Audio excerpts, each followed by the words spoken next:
Adolescente completa 36 anos. É uma legislação que representou um marco na proteção da infância no Brasil, mas essa data também traz um alerta preocupante. Dados do Atlas da Violência 2026 mostram que as notificações de violência sexual contra crianças e adolescentes mais do que duplicaram em 10 anos. E há um dado que eu já trago aqui nesse começo de assunto que é difícil de ignorar. Mais de 60% das ocorrências de violência não letal contra crianças e adolescentes acontecem dentro da própria casa, justamente num ambiente que deveria oferecer segurança, proteção.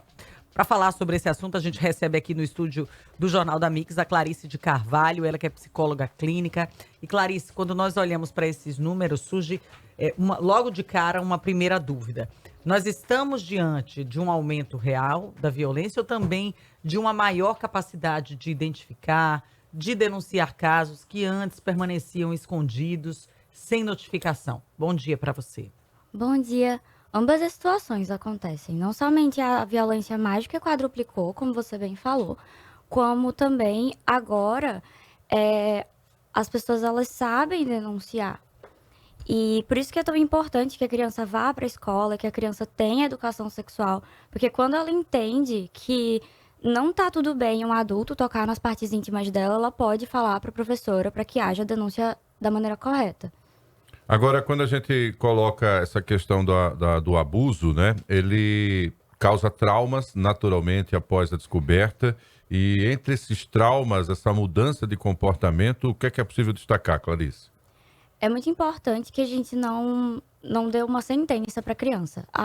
Obrigatoriamente, se ela sofrer alguma forma de violência, ela vai agir de tal forma. Mas a gente tem que ficar atento a possíveis mudanças de comportamento, como você falou. Por exemplo, uma criança que era muito extrovertida e de repente não fica mais tão comunicativa, ou então uma criança que começa a ir mal na escola, comportamentos disruptivos, assim, uma criança que começa a ficar respondona, uma criança que se retrai, uma criança que começa a tirar nota ruim, ou então uma criança que gostava muito de ir para algum ambiente, por exemplo, a casa de algum avô, por exemplo, e de repente ela passa a não querer mais ir para lá e apresentar um choro frequente. É importante prestar atenção e ter um olhar atento para qualquer mudança muito repentina no comportamento daquela criança.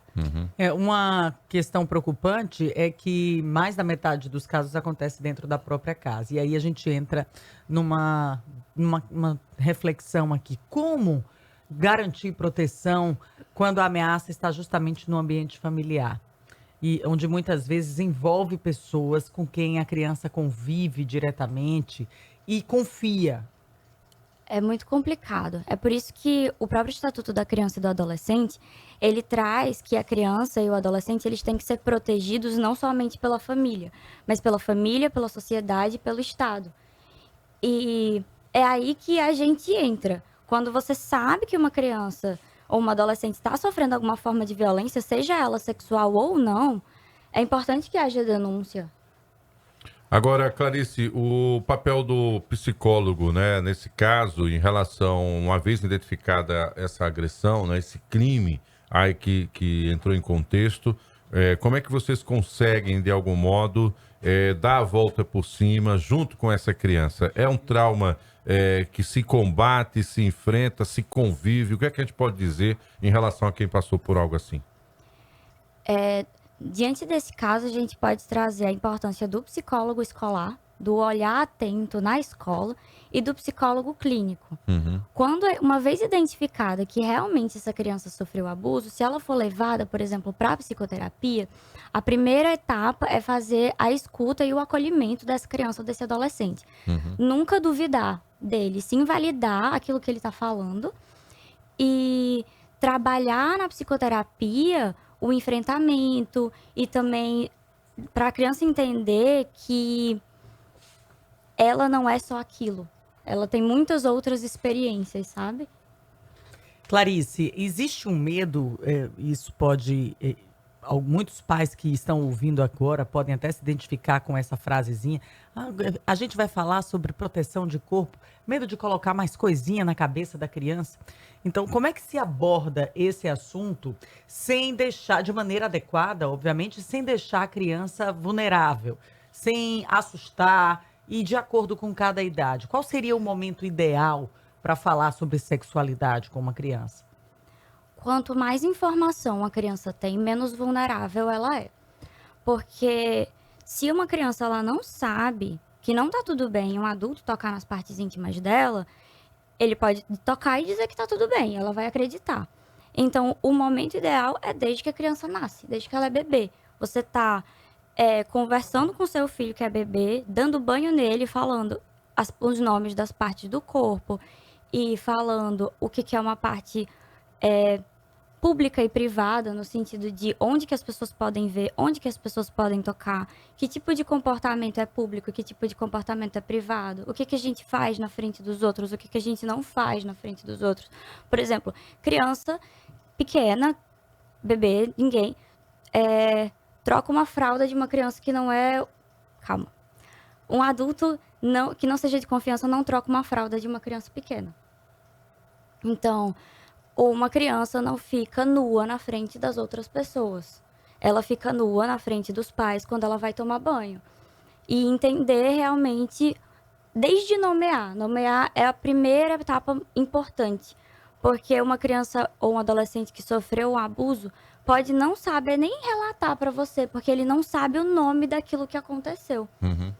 Isso é que é o mais grave, né? Porque, na verdade, para ele, o que poderia ter parecido uma brincadeira, na verdade, era uma maldade. Exatamente. Ali de um adulto, né? Obviamente, se aproveitando de toda essa ingenuidade. Segundo o Atlas, né? Os registros da violência sexual mais que quadruplicaram em 10 anos. Entre crianças de 0 a 4 anos, que é esse público mais vulnerável ao qual que você se refere, as notificações passaram de 1.671 em 2014. Elas saltaram dessa quantidade para 7.845 em 2024. Quer dizer, para todas essas crianças, de algum modo, a necessidade de uma assistência psicológica, né? Aí para fazer esse acolhimento, essa escuta qualificada a qual se referiu aqui a Clarice. Você começou falando que a escola tem um papel importante, que é a de discutir de forma didática, né? Dentro do que é a realidade ali da formação, dentro da unidade escolar,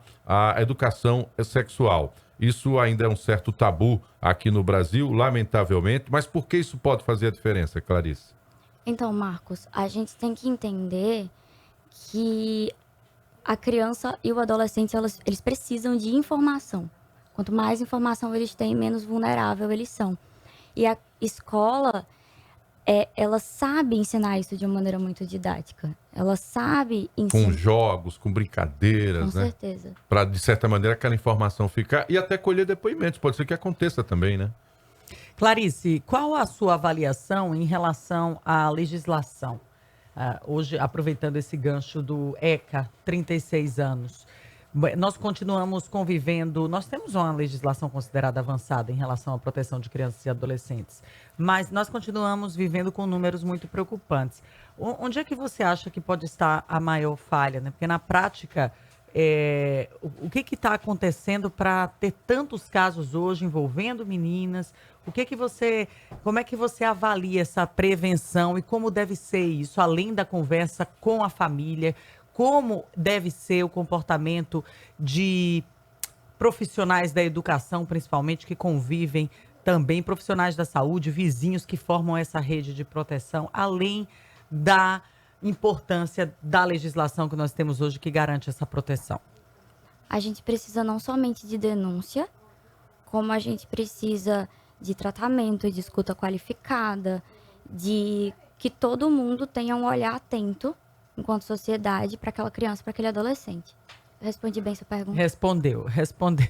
Isso é importante, né? Porque finalmente o Brasil constituiu esse estatuto, né? Que é uma referência à lei de proteção a crianças e adolescentes. Clarice, o que é que a história mostra em relação a adultos que sofreram abusos e que, por alguma razão, não tiveram a oportunidade de ter o tratamento ou o acompanhamento de um psicólogo? É algo que se leva para a vida toda? Tem uma frase que ela é muito famosa, de uma escritora brasileira chamada Lia Luft, que é: a infância é um chão que a gente pisa a vida inteira. Então, as experiências que você viveu durante a infância, elas vão te acompanhar durante a vida adulta. E se essa experiência for uma experiência terrível, como a violência sexual, essa pessoa, não que eu esteja dando uma sentença, mas ela pode se tornar um adulto com problemas de confiança, um adulto com dificuldade de se relacionar consigo mesmo e com os outros, um adulto que não entende muito bem as suas emoções. Clarice, a gente sabe que quando existe a denúncia de violência sexual contra crianças e adolescentes, muitas vezes também essas denúncias vêm acompanhadas do risco de revitimização. A criança precisa ali estar repetindo várias vezes o que aconteceu diante de muitas pessoas e até instituições, né? Então, qual o impacto desse tipo de repetição do fato para uma criança que sofre violência? Então, é muito ruim, porque para a memória da criança, para ela ficar revivendo aquilo ali. Então, hoje em dia, aqui em Maceió, a gente tem a rede de atenção à violência. Ela fica ali no Hospital da Mulher e se o seu filho ou a sua filha, que é criança, fala para você que sofreu alguma forma de violência sexual, é importante que você acolha, não duvide, evite que aquela criança, que aquele adolescente tenha contato com a pessoa que ele falou que fez alguma coisa com ele e leve essa criança para o Hospital da Mulher. Porque lá eles vão saber colher depoimento, evitando a revitimização.